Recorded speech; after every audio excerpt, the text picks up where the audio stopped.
Are we ready? All right, ladies and gentlemen, now we will begin the public hearing on House Bill 312 by Mr. Oliver. I have here a list of people who would like to speak. I'm going to give each one of you about 3 minutes to state your case. I've got a timer up here, so you kind of see me wave, you know it's it. Mr. Oliver, please present your bill. You have more than 3 minutes, by the way, sir. I appreciate that, and I hope I don't need it. The purpose of House Bill 312, this is a bill that bans some racist concepts only.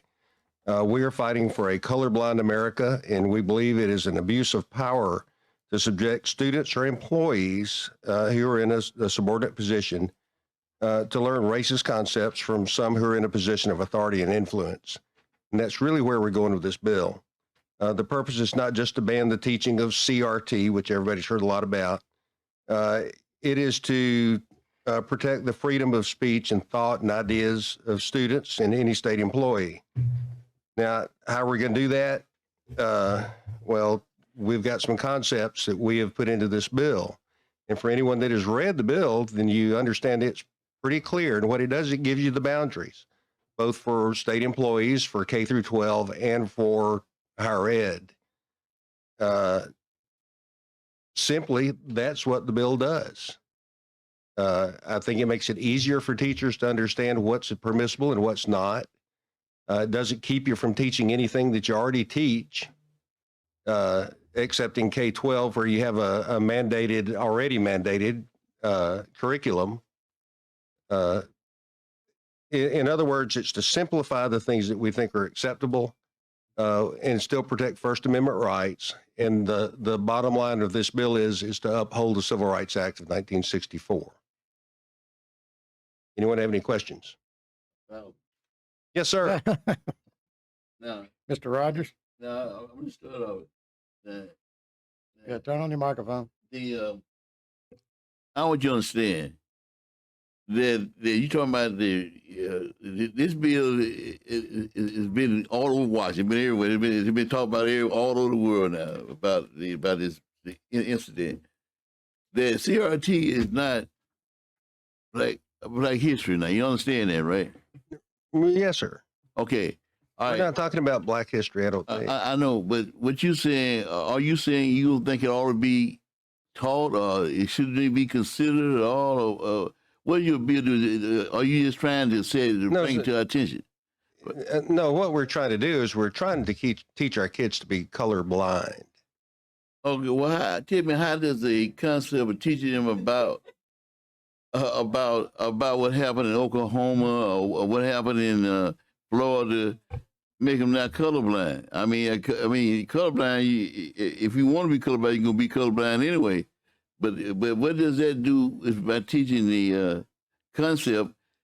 You know, it's written by a Caucasian person wrote the whole thing up in the first place as a research paper for a doctoral research paper, right? That's how I got started. Are you talking about Dr. Delgado? Well, whatever his name is. He's Hispanic. He looked more like you than you do me. So that's why I look at it. But now, what's wrong with them teaching about the massacre in Oklahoma? Nothing. That's history and should be taught. Yeah. Well, so are you saying should be taught or should be taught? that should be taught. I think so too. I think that you want to about all concepts of what happened in the history books. In history. Yeah, I think the best way to understand this, if you look at the divisive concepts that we look at, I don't know anyone that would not agree with these as being divisive concepts. This does nothing to curb teaching about Black history or any other history. What's the divide? What's the divide? If you for a fact, the history said, like the history said, the Indians were violent people, and when they came over here, they Columbus discovered America, and we found that was a false also. It didn't happen that way. How those Indians saying they brutal. They had been in school and taught the folks how to survive, and then all of a sudden they're turning savages and saying that. But that's not part of history. Also, what I'm saying to you, this is that it should be it's not divisive to teach folks what happened back in history. So how is that divisive? As far as CRT is concerned, I didn't say that was divisive. what you saying? What mean? Do you want your bill is saying something? I'm reading something wrong in your bill in stay from teaching and training, stay from teaching about it. Why? If it's history, teach it. It happened. It happened. I think we've got a disconnect here somewhere. What we're talking about is we want to ban the divisive concepts, period. We don't want to keep anyone from teaching history. And remember, history is one of those things that will always be debated. There's some things that you can prove happened that are factual, and there are other things you can't. Some are subjective. That makes sense. Representative Rogers, for example, that an individual's moral character is determined solely on the basis of his or her race, sex, or religion. Who would want to teach that to a child? Well, now I ask you a question. All right, you and I are totally different. You got your own area where you survive and do things, and I got mine. So, but what's wrong with teaching? What's wrong with teaching of it? I'm trying to figure what your bill is trying to do. Well, tell me exactly in 1, 2, 3, 4. What is he really trying to do? We're trying to keep racist language out of various curriculums if we can. What's racist language? Those are the 12 divisive concepts that I've got here. It worries me when somebody of a Caucasian they can tell me about what's racist and divisive. Well, then remember, this is for people that have authority over other what people. you're really trying to get to. Mr. Rogers, you're getting real close, and you're not talking in your microphone. Can we go to Ms. Hollis? I'm talking to the please? microphone. Tell me what are you trying to achieve?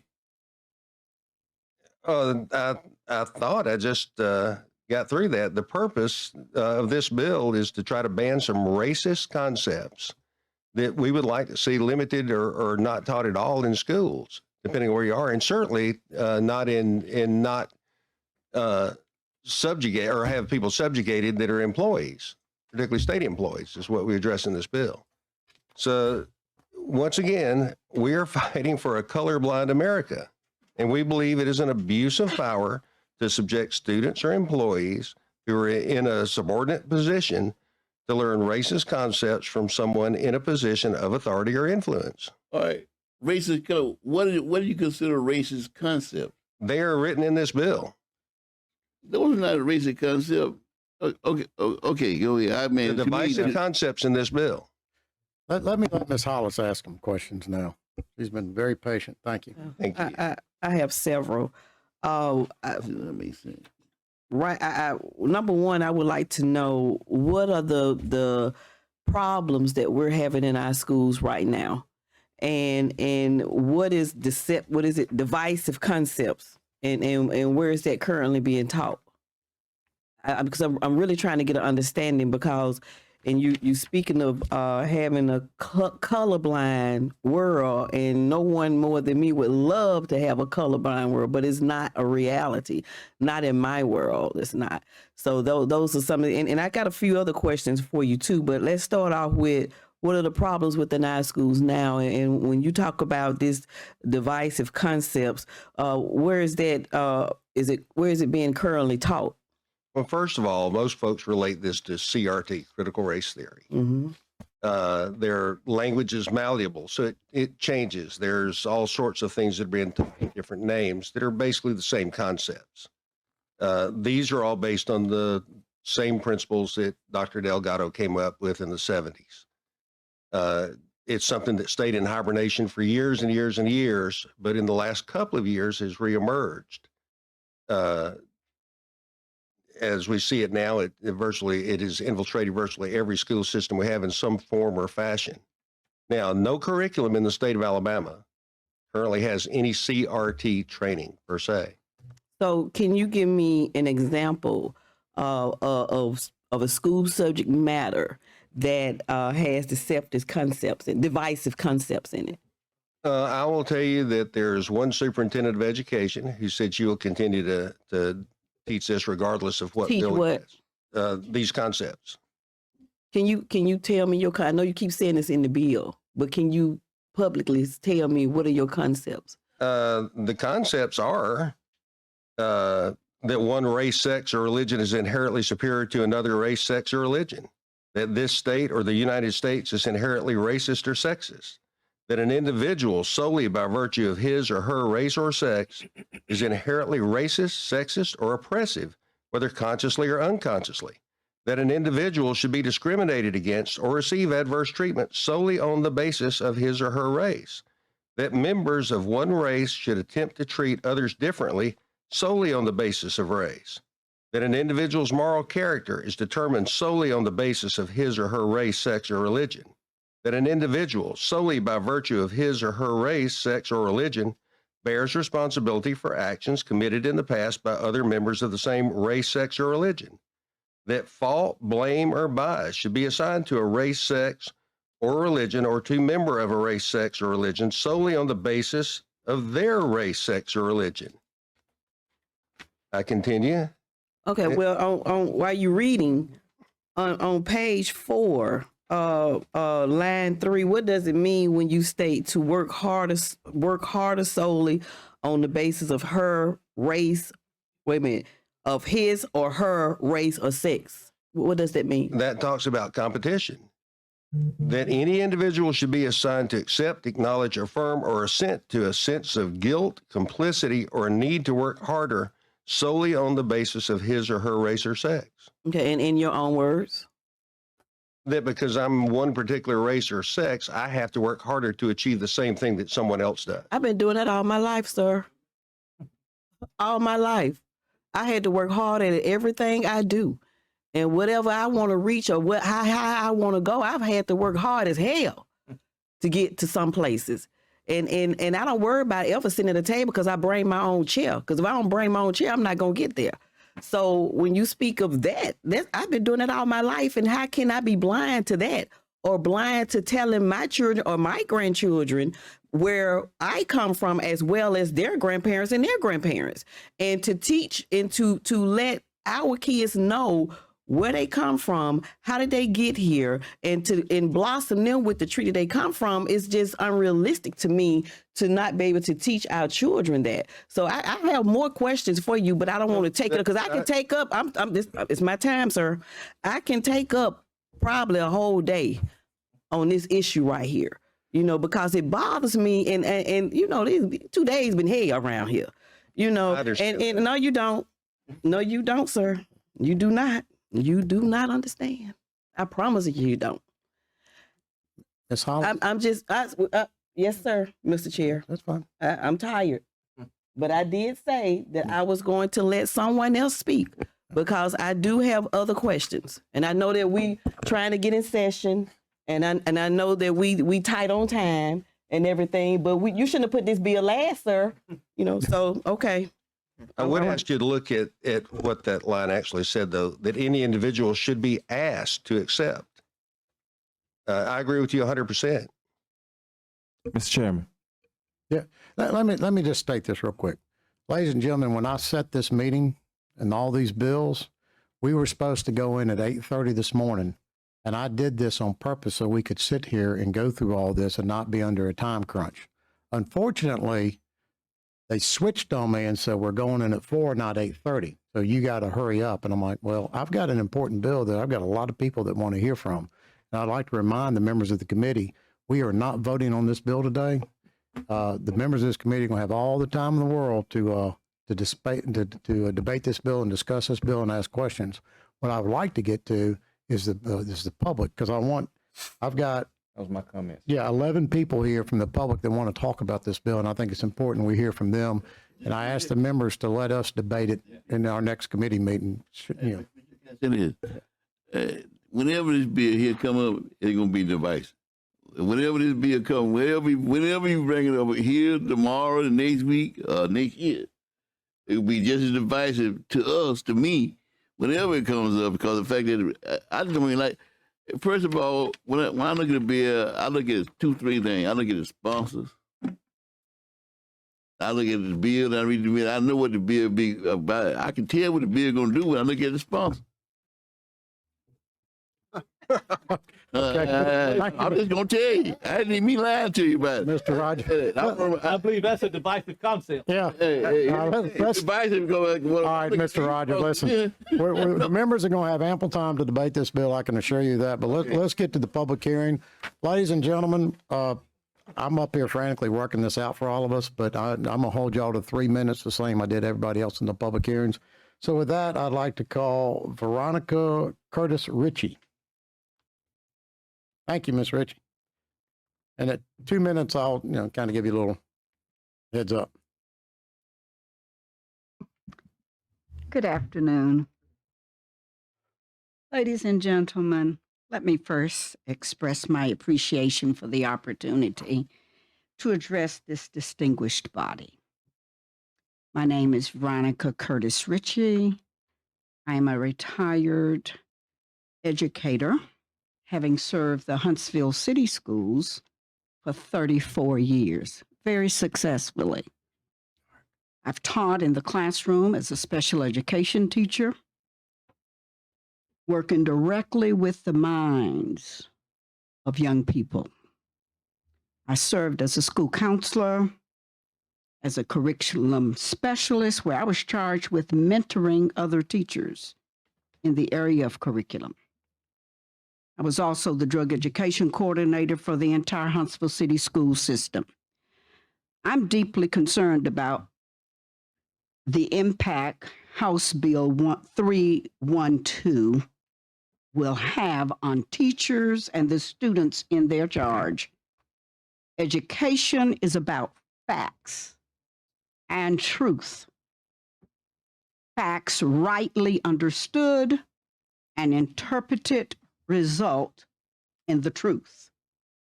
But one needs the facts, all the facts, positive as well as negative. Education is the act of imparting knowledge or information from the teacher to the student. And the major objective of a teacher is helping students develop and sharpen their ability to think critically for themselves. House Bill 312 will greatly damage the ability of our teachers to accomplish that. I believe further that House Bill 312 reflects an underestimation of the ability of our children to receive, digest, and make intelligent and informed judgments about the facts, all the facts of our nation's history, both positive and negative. Critical race theory is one interpretation of our nation's history. It should be granted equal voice along with the other theories in the educational process. A right or expression of the freedom of speech guaranteed to us by the First Amendment of the Constitution of these United States. When teachers are bound by laws that restrict their ability to convey the whole truth, the result is frustrated teachers who fear reprisal in the form of chastisement or firing, or teachers who simply leave the classroom, adding to the already critically shortage of teachers. Alabamians pride themselves to be a people of the book, the Bible, the strong religious Christian community that finds its fundamental values in the Bible. A strength of that sacred book is that in telling of the history of the chosen people of God, it tells the truth, the whole truth, some good, some bad. This book also tells us you shall know the truth, and the truth shall make you free. If we are to enjoy a society that is totally free of the injustices that have occurred in the past, it is imperative that teachers have the freedom to teach the whole truth. Ladies and gentlemen, please reconsider the passage of this bill. Do not let your legacy be the strangling of an educational system that has the potential to help through the power of the free and unrestricted dissemination of information to overcome racial injustice. Thank you very much. Thank you so much. And I bet you were a wonderful teacher. Next, we're going to hear from Robert White.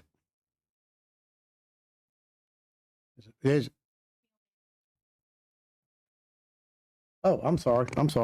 Camille Bennett. Let us know when you get your proponent or opponent. Yeah, they're all opponents. Trust me. Oh yeah, I know. But I want them to say you against it. Yeah. I would And state your name at the Against microphone. I'm sorry. My name is Camille Bennett. talk to me. I am an activist. I became an activist in 1995 when I was 17. And they told me at Muscle Shoals High School, y'all know where they have the Muscle Shoals sound and all the black and white people came together, that story. Anyway, they told me no Black history here. And I said, I just had to make it happen. So I call myself lobbying, I guess. I go through the halls and I talk to the teachers and I talk to the principals, and then my mama goes up and she talks to the superintendent. And the next year after I graduate, we have Black history forever. At Kilby School, all white, my son was the only Black child. They brought me in to talk about the foot soldiers. And all these white children, now these are, the socioeconomic level is middle to upper middle class, okay? These are white children. And I'm in there talking about the dogs and Bull Connor and the hoses and how the kids went to jail. And these kids have questions for me. I'm inundated with questions. But at the end of my lecture, what they say to me is, how do we do this? These are all the white kids. How do we do that? Not a hint of guilt or shame or any kind of blame in the room, only the Holy Spirit. And the white teacher, white man, and I cried because it was beautiful. Now, let's talk about the bill. Y'all want to say divisive concept, but it looks like you singled out slavery. It's in there. Said it was a betrayal of U.S. history, something like that, and I agree. I agree with that, but we got to call it both ways. Senior Pastor Clifton McMillan said it first, but I'm going to say it again. Y'all said, now, the Civil War, my son is taught that the Civil War is about states' rights, divisive concept. Y'all said, wait a minute, y'all bringing the Sons of Confederate Veterans to talk about what the Civil War, divisive concept. Y'all said y'all bring in children to the Andrew Jackson plantation where they teach the children that he loved the slaves. That is a divisive concept. And you have museums that the states pays for. In my town, they had a plantation Christmas, y'all. Yes, they did. A plantation Christmas, and not a mention of the 137 black bodies that built it and suffered. Divisive concept. So if you feel that black history and the nuances of black history will hurt the white children, which in my opinion is a false narrative, please be sure to consider how black children feel when you overlook their history to attempt to preserve the Old South narrative. It goes both ways, and call it both ways. Now. Thank you. Next on the opponent is Robert White. Good afternoon. That's Mr. My name White. is, yes, sir, I am, and I am an opponent of this bill. Ed Oliver and I, we're from the same place, Davie, Alabama, Tallapoosa County, and I challenged him to a debate at our old high school on critical race theory and anything else he wanted to talk about, because as a career educator, I've been an educator for almost 30 years, and heck, until this stuff came up, I didn't know what critical race theory was. I taught political science, constitutional law, African-American humanities, and I remember it being mentioned in law school, but it was mentioned as a footnote.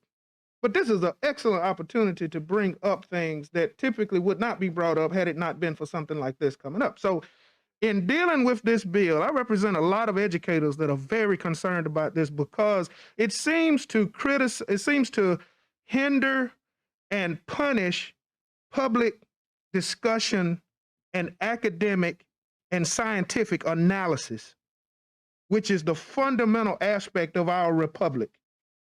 Our republic is based on critical thought, and it is based on the ability for an individual to express his or herself and to own one's intellectual property. But when the state begins to try to tell us what our intellectual property is and interpret it for us, not only do I think that is wrong, but I think it's theft. And on page 4, as a historian, author of 4 books, I help other people write books. And most of this stuff, this fire, this energy stuff, I get from my high school, Dadeville High School, and my contemporary issues class, government class, economic class taught by Miss Davis. Hope I didn't get her in trouble by mentioning her name. But page 4, where on line 5 through 10, not only is that, in my opinion, constitutionally vague, but that's historically inaccurate.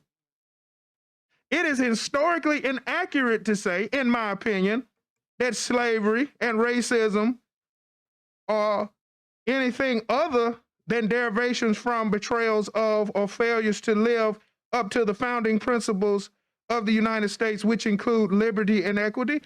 My historical argument would be that America is based on slavery and racism. And I can prove it. But that should be limited to classroom discussion and debate. And young people should be able to articulate these positions at a very young age because they do realize that there is a serious problem in our country. And they do pick up on the fact that our schools are now more segregated than ever with the private and the public, and that began with Brown versus Board of Education.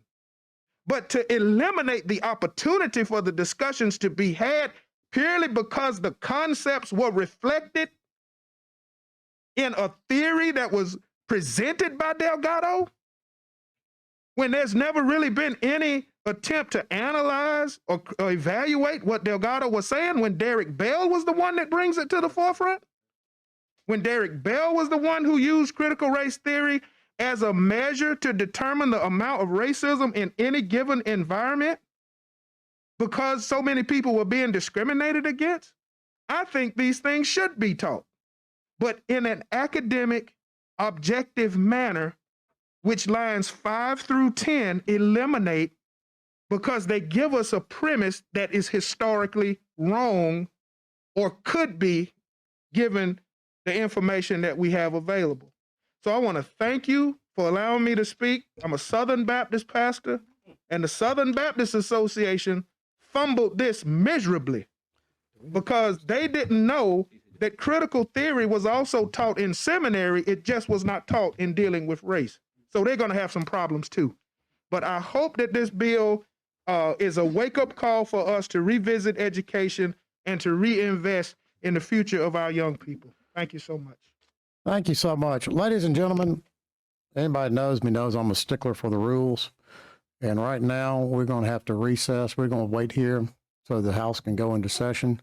And as soon as we can, we're going to restart this committee meeting. I'm not going to cut y'all off. I want to hear from everybody. But I'm getting text here. So with that, we are officially in recess.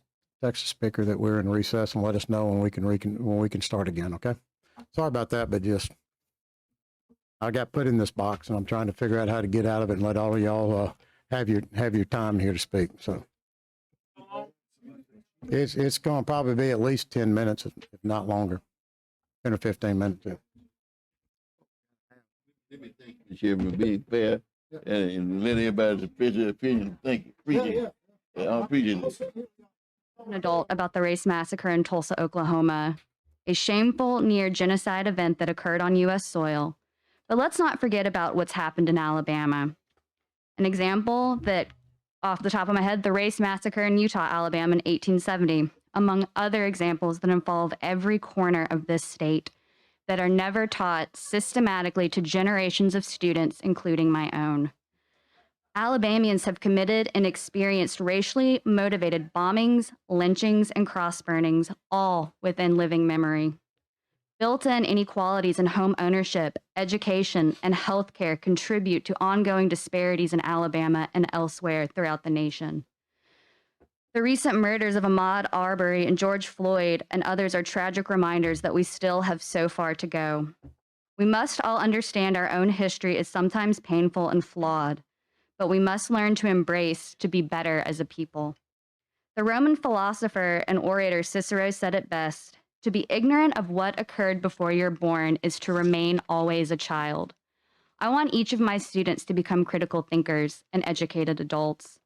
Critical race theory is not an indoctrination tool. It's a framework to help us understand and explain why these brutal events took place and why they continue. Critical race theory states that race is a social construct, that we are all fundamentally the same, but that people have used racial differences as an excuse to enslave, steal, and murder. We cannot rewrite history, but we can learn from it. The second important job I have as an educator is to create a safe space for my children. I want my students to know I will always fight for them and give them the space to be who they are. As a state, Alabama prides itself on limited government, yet here we are with the state government trying to dictate whether professional educators use tools that recognize painful elements of our past and present injustices and create a safe, culturally appropriate spaces for our kids. I teach children from urban Birmingham. Just because something does not impact your family does not mean it doesn't impact anybody else. To this legislative body, who should represent all Alabamians, please spend your time solving the practical issues that are the real crisis in education, like teacher shortages, low wages, and the persistent and dramatic inequalities across the school districts in this state. Thank you. Ms. Burns, thank you so much. That was exactly 3 minutes. Next, we will hear from Sure. Yeah. microphone. We're not gonna ask them any questions at all about what they're saying now. We'll just wait until they all talk and then we'll discuss it. How we gonna do this? I'll sit here with you as long as you want to, Mr. Rogers, Okay. Well, let me until my dinner at 6 o'clock tonight. Okay, well, let me say one thing. I'm glad you asked me a question. I'm gonna say it in fact, Black history is not CRT. It's totally different. And what you're talking about here is saying we can't teach certain things because of the fact that it is considered a racial nature. Well, then you shouldn't have burnt down Tulsa, Oklahoma. You shouldn't have had the helicopter flying or taking property and land from so-called slaves or free men at the time. And history repeats it over and over and over what happened. So if it's history, it ought to be able to be talk properly. I mean, I have no problem. I read the thesis the guy wrote from on CRT. I mean, I don't know why it's taking such a bad turn, but if it happened, it happened. And if race hatred caused it, we ought to try to find a way to stop that. And if you flew airplanes over a neighborhood of color and destroyed the whole neighborhood with bombs, dropping, I mean, they did shoot people from the sky, that ought to be discussed. If where the Indians were way they treated, it's not only for blacks, but anybody, for Mexicans, Americans, anybody. But to say you can't, and then the even worse part about it, you go so far and say can't no even institute of higher education can't even do it. Mr. Roger, I understand, but this is a public hearing for the public to put input, and I promise you, I'm gonna give you all the time to debate this bill you want. But right now, Okay. let me get to a man none of us have ever seen before, Mr. Steve Murray.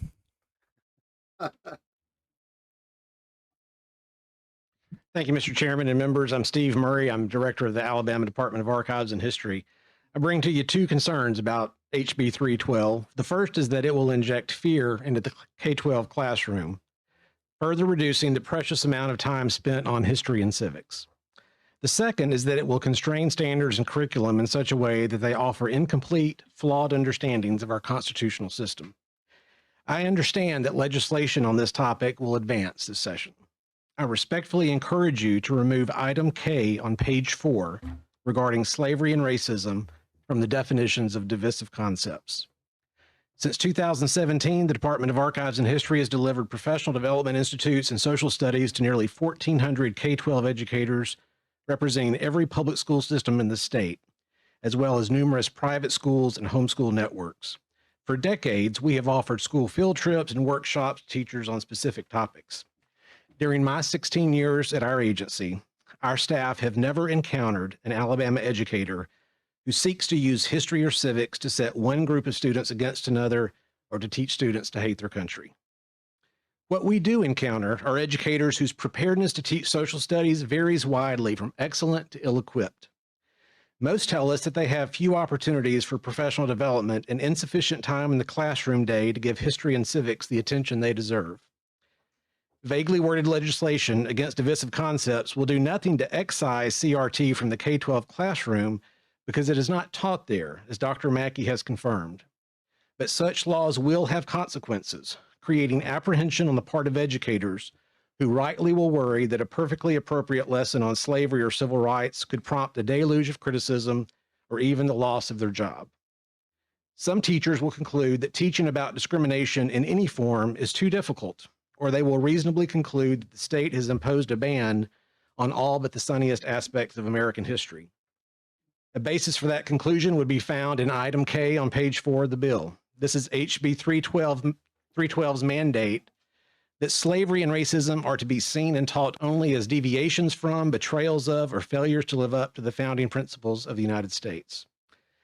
The evidence tells us that the American experiment is a two-sided coin, featuring on one side the promise of liberty and equality, while engraved on the other side with chattel slavery, broken promises to indigenous peoples, and codified discrimination.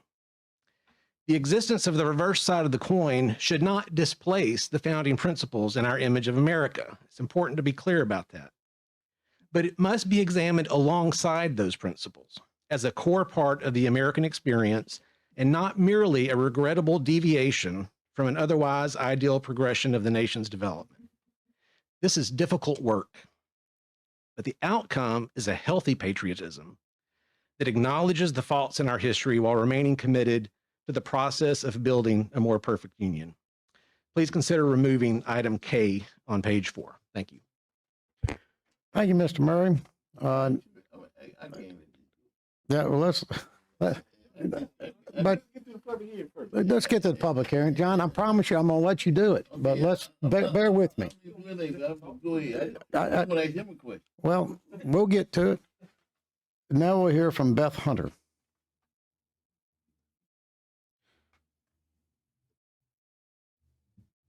Hi, my name is Beth Hunter. I've lived all over this state. Currently, I live in Blount County, and I am a higher education teacher in the state.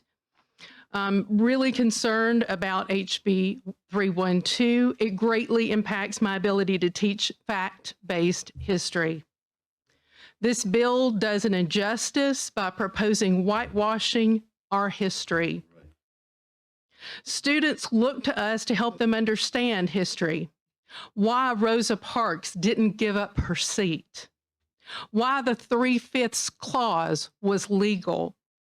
And why Ruby Bridges had to be escorted to school.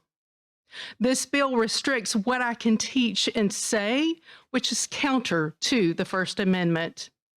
This bill doesn't allow me to teach the entire truth, and by virtue is a sin of omission. While other states may pass similar bills, Alabama can stop this bill and keep teachers in the classroom, continue teaching factual history, and have an educated, productive, compassionate population. Thank you. And thank you. Thank you so much, Ms. Hunter. Next, we'll hear from Sarah McDavid. It's McDaniel. Oh, I'm sorry. Yeah. Since Mr. Oliver brought up colorblind ideology, I thought I would quickly point out before I get to my written comments here, the colorblind ideology is not what we're going for anymore in 2022. That was maybe what we would have gone for before the founding of this country and what it was founded on. If I'm colorblind, I can't see the beauty of Miss Hollis as a Black woman legislator and her lived experiences that have brought her here. That takes away her uniqueness and her beauty and her power. That's not what we're teaching our children, to be colorblind. I have 3 children of my own, and we talk about how talking about race is difficult. It's a little bit uncomfortable. I'm not colorblind. I don't want my kids to be colorblind, but it's still difficult then to fumble through what that means when we talk about my 6-year-old saying we're coloring someone who's brown and talking about what that means and how that's different from his skin. But we all live in skin with different colors that have been assigned different meanings throughout history and different departures from our American values. So let me get to what I was going to say. Good afternoon. I'm speaking to you today as a concerned professor and former K-12 educator, not on behalf of my university. With decades of desegregation orders in Alabama, we have yet to achieve unitary status in every district. One of the biggest reasons is that Black students continue to be disciplined at disproportionate rates to all other students. In one Alabama school district, I won't name which one, Black students are 17 more likely than their non-Black peers to be disciplined. Why would that be? Surely Black students just aren't more prone to discipline. There's nothing different about their DNA that would make them so. So there's something more going on in our schools. This is a real and destructive pattern from which I've dedicated my career to improve. Unfortunately, though, for educators, students, and families in Alabama, a group of all white, almost all male legislators have taken what is an opportunity for honest and difficult conversations about how to improve the educational experiences and outcomes for all Alabama students and chosen instead to present a national political dog whistle, contributing to the current culture war and dragging us backward. They have chosen politics over student well-being and performance, ultimately over the future of our state. Nothing in this bill has to do with reality in Alabama. Let me be clear. Educators are not indoctrinating, inoculating, or compelling assent from students. Some of you have bought into a manufactured crisis. What we have in the list of 11 so-called divisive, although he said racist today, concepts is veiled language intended to chill important conversations with students and educators regarding bias, history, and racism. This bill opens the door for litigation from those who disagree personally with true and data-driven issues related to almost every field of inquiry. But everyone wins when educators and students are able to have free, open, and yes, Mr. Oliver, sometimes difficult conversations. Everyone wins. These discussions are not causing actual harm. They are responsible and critically important to improving educational outcomes for all students. If you disagree with these types of discussions, the solution isn't restricting speech and uncomfortable discussions. It's opening up and having more. Thank you. Thank you so much, Ms. McDaniel. I apologize for mispronouncing your name. All right. Now we'll hear from Corinne O'Brien. Did I say that right? Yay. Mr. Chairman and members of the committee, good afternoon, and thank you for allowing me to speak on this bill. My name is Corinne O'Brien, and I'm the Vice President of Policy at A+ Education Partnership.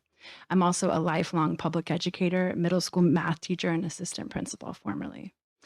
We do not support House Bill 312 for a couple of reasons. Number one, this bill is unnecessary.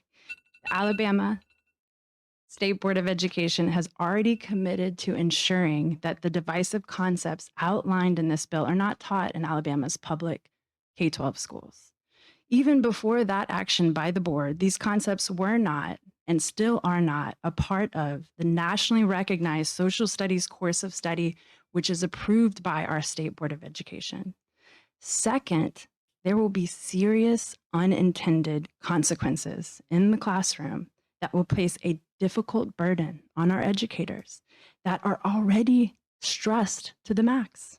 Alabama is facing a major teacher shortage, and COVID-19 has only increased this crisis. A recent poll showed that around a third of educators would consider leaving the field should laws similar to this one be enacted. And additionally, as educators try to navigate the new rules on what they can and cannot discuss in the classroom, they may avoid hard topics altogether to avoid serious consequences like losing their job. And that means that our students miss out on the opportunity to foster critical thinking, like previous speakers have mentioned, and altogether could lose an excellent teacher.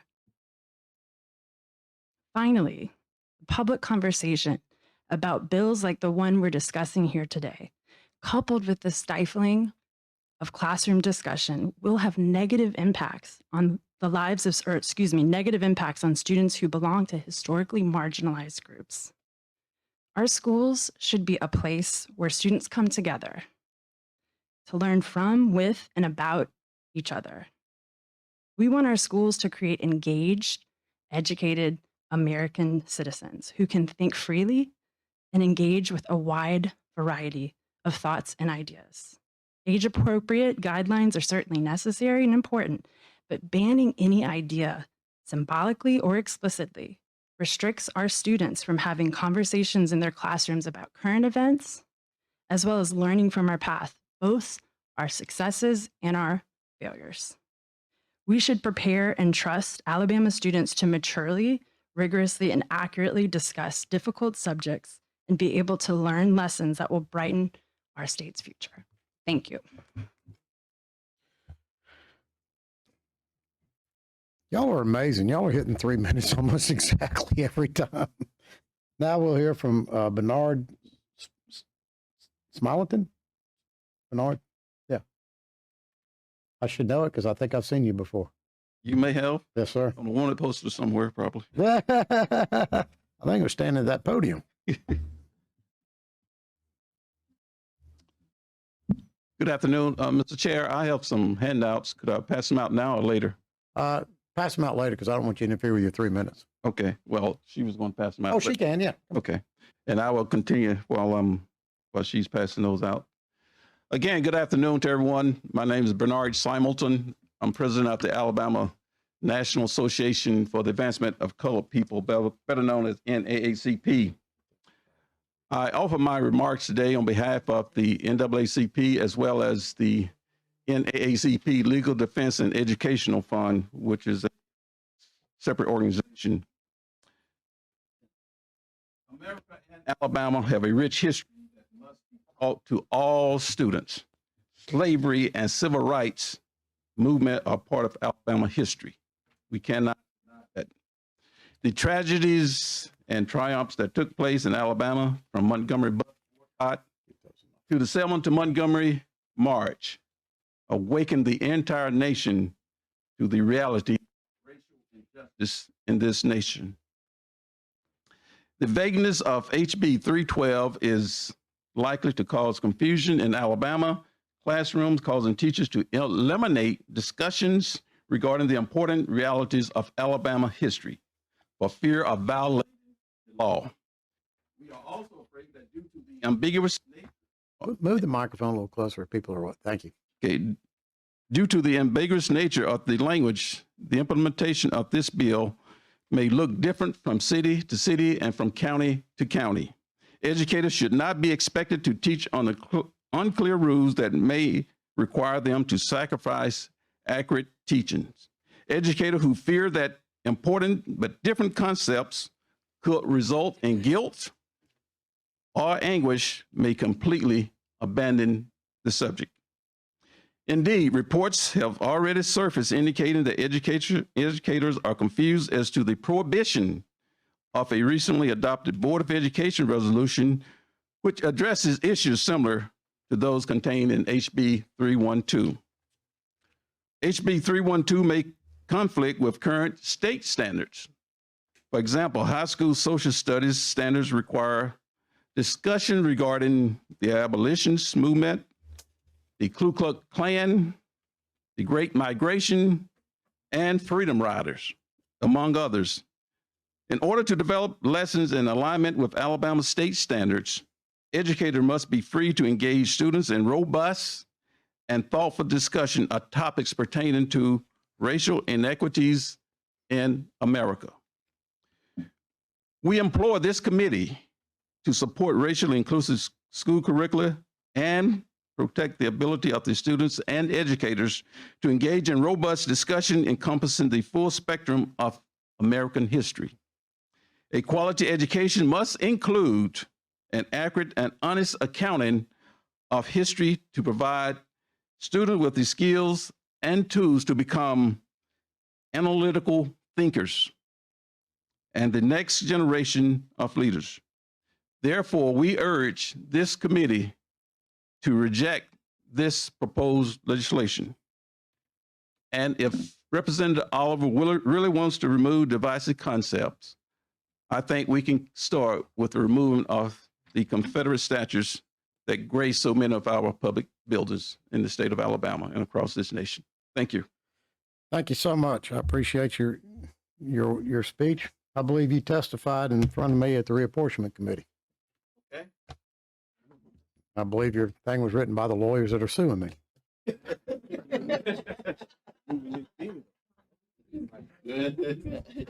Now we'll hear from, is it Van Zetta McPherson?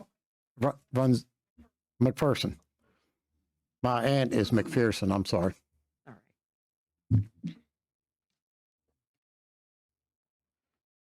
right. Barely get this off. Good afternoon. My name is Vanzetta Penn McPherson, and I'm an ordinary citizen, not formally connected to education. I am a lawyer and a retired federal magistrate judge.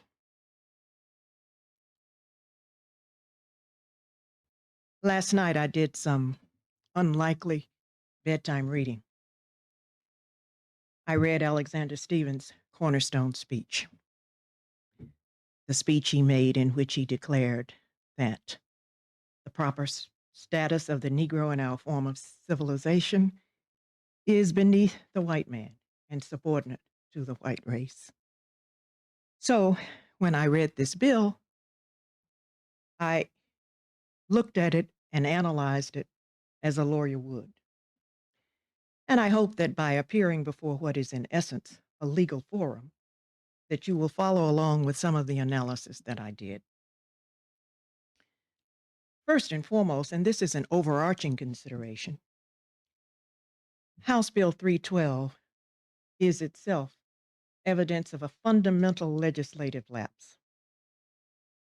The sponsoring legislators have defined divisive concept in part as that an individual should be discriminated against or receive adverse treatment solely on the basis of his or her race. And yet, for decades, this Alabama legislature, including perhaps some of you today, have affirmatively declined to outlaw discrimination or adverse treatment against a person solely on the basis of his or her race. So it raises a question that any lawyer would ask on cross. Does outlawing the teaching of discrimination advance society or moral behavior more than outlawing discrimination itself? I will leave that question for you to answer. Second, House Bill 312 contains several contextual legislative lapses, and I won't go into all of them, but 3 of them stick out.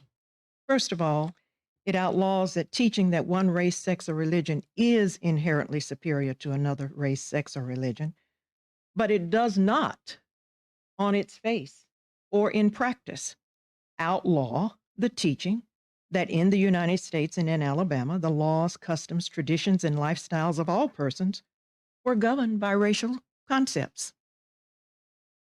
Second, House Bill 312 outlaws teaching that an individual should be the concept that an individual should be discriminated against or receive adverse treatment solely on the basis of his or her race.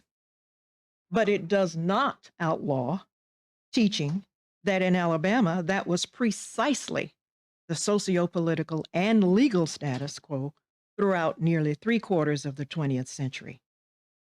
Issues concerning schools and education, use of YMCAs, public libraries, housing, and banking, to name a few. Third, House Bill 312 outlaws teaching, and this was mentioned by Mr. Murray, that slavery and racism are anything other than deviations from, betrayals of, or failures to live up to the founding principles of the United States, which include liberty and equality. But among the founding principles of the United States are, first, that slavery as an institution was at the core of the earliest American laws governing property ownership, taxation, and representation in Congress. And second, that slavery determined the circumstances of Missouri's and Maine's admission to the Union. And third, that throughout most of the 20th century here in Alabama, race and gender determined whether my ancestors could own property, serve on juries, vote, or acquire law or medical degrees in their home state. And race governed whom they could marry, where they lived, where they sat on a bus or a train, where they could have lunch or dinner or see a movie, and where they were buried. So it raises another one of those questions that a lawyer would ask and that I hope many of you will ask and answer. And here it is. Does HB 312 stand for the proposition that segregation based solely on race was enacted, that segregation based solely on race, which is a principle that was enacted, vehemently protected, and sometimes violently enforced by white Alabamians for centuries, was itself a deviation from or a betrayal of the founding principles of the United States? Simply put, I'm asking whether or not you are ready to accept that racial segregation was a deviation from or betrayal of the founding principles of the United States. Now, let me move to two other issues. HB 312 is irresponsible, and here are two reasons why it's irresponsible. It's irresponsible conceptually. It is certainly irresponsible as a law. It encourages and allows students in elementary and high schools, and also regrettably in universities, to disavow facts. For example, a teacher on active duty may not train a student or staffer to adopt a divisive concept. Thus, the bill actually approves miseducation in schools. And here's the danger. Because empiricism is a fundamental and consistent American value, this is dangerous. We accept empiricism from the weatherman, from the plumber, the physician, and the auto mechanic. But we question and outlaw it from teachers and professionals? Here's the second reason it's irresponsible. It prohibits teachers and other education employees from evaluating students legitimately, thus exposing them to insurmountable challenges and failures in adulthood.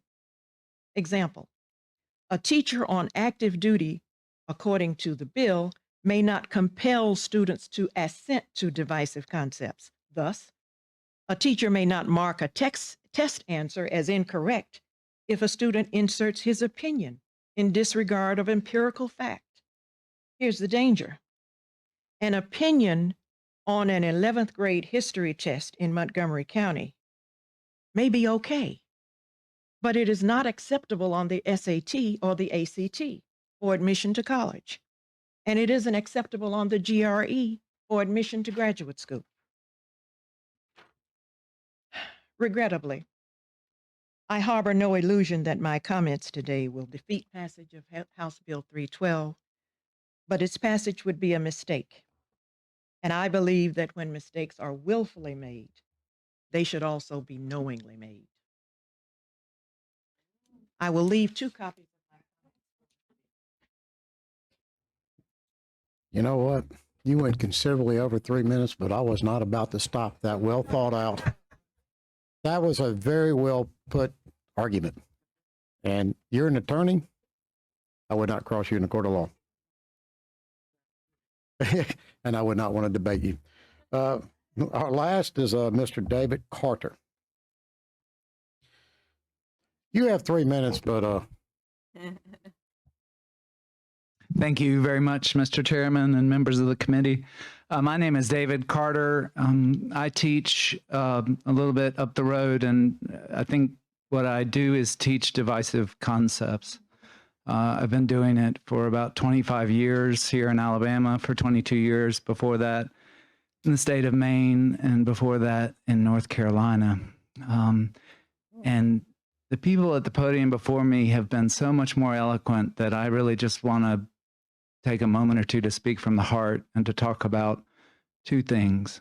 One is fear, and the other is love. And the reason I want to talk about love is an experience I had this past weekend. I was traveling around the state of Alabama with about 65 public school teachers, K through 12, from Osceola County, Florida. And we had as our guide this remarkable, extraordinary storyteller, bridge builder, Wanda Battle, who was able to secure our access into Dexter King Memorial Baptist Church. And I've been in that church so many times that I forget sometimes the power of being in that space conveys. And yet we had teachers who were literally reduced to tears being in this space that was built on divisive concepts. The belief in equality of the races was a divisive concept. The struggle for Black equality was a divisive concept. And throughout our history, I think we see over and over again issues that have been unpopular, people speaking against the tenor of the day, accused of being subversive, of outsiders, of agitators. And I'd like to leave our teachers to do the teaching and not have us tell the experts in the classroom, please listen to the experts. Listen to people like the representative from A+ Foundation. This is a solution in search of a problem, and it is not a good solution, and there is not a problem. For more than 6 decades, the official slogan of the dominant political party in this state from 1904 to 1966 was white supremacy for the right. That was not a deviation. That was not an abomination. It was an abomination, but in the eyes of those who defended it, they saw that as the status quo and the way things should be. Thank goodness we recognized the importance of divisive concepts. And I just implore you, I do want to believe you'll vote against this bill. I do want to believe that you all will do the right thing. And so I ask that in the spirit of the beloved community that people like Wanda Battle have devoted their lives to, and that call us all to account and to keep peace with our conscience. Thank you. ladies and gentlemen, I'm going to thank each and every one of you who came today and spoke. And I'm going to allow any member of the committee who has a question for any of our speakers about what they said. Does anybody have a question for one of our presenters today? Shocking. Don't hold me. Don't hold me. We're not going to debate the bill, but if you have a question, yeah. Young man in the Turn on your microphone. one young man in the entire here. You know. Our archives. Yes, Mr. Rogers. Steve, you kind of confused. I knew where everybody else was, but you were kind of confusing to me where you're coming from on your presentation. What you said, what you said, we always thought that, especially in the place of higher education, have a right to teach certain things based on the fact that it's a bit higher education. I mean, like at Auburn and Alabama, and of course they ain't gonna do that at Auburn, Alabama, but at Tuskegee and places like that, they got a right to teach certain things that occurred in history and teach it correctly. I mean, you know, and the fear that learning the truth will cause racial division, cause pain to the kids is wrong. To me, I mean, that's a concept. I tell you, I think they should know the truth what happened based on what happened in history. If it happened, it happened. And it should be discussed, especially at a place of higher institution. But at one time, we had a bill I think I remember saying that y'all will disallow certain speakers to speak at colleges and universities. I thought college is a place where you break down the truth and get to the understanding what's going on. Now, in your presentation, I can tell you're a proponent or opponent. You sound more like a person who was supporting the bill at first. He was listed as an opponent. He's an opponent. That's why he said what he said. Okay.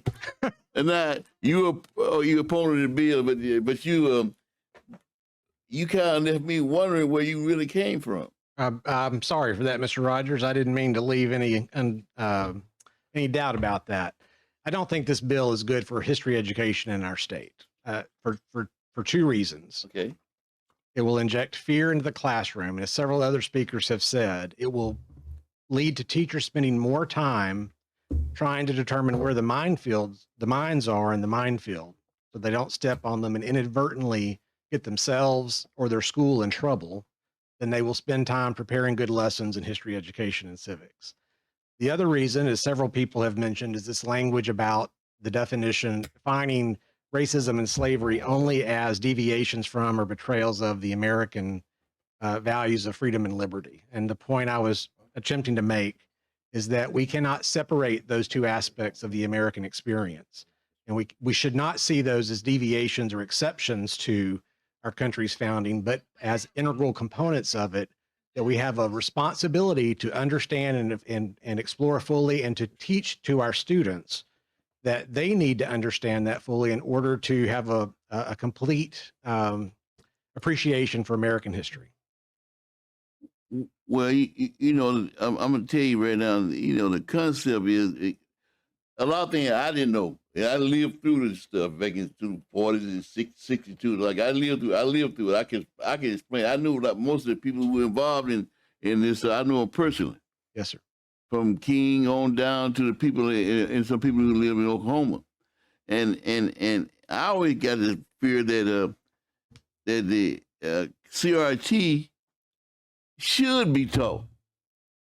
I have no problem with that. If it happened, it happened. I think we all are teachers who we get understanding and get to the point where both we all bleed red blood. When okay, if I cut him, he gonna bleed red. If you cut me, I'm gonna bleed red. Then we can put our blood together, maybe.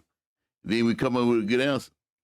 But the thing boils down to the fact that I think that we as individuals, the people, ought to understand the concepts of why there was slavery.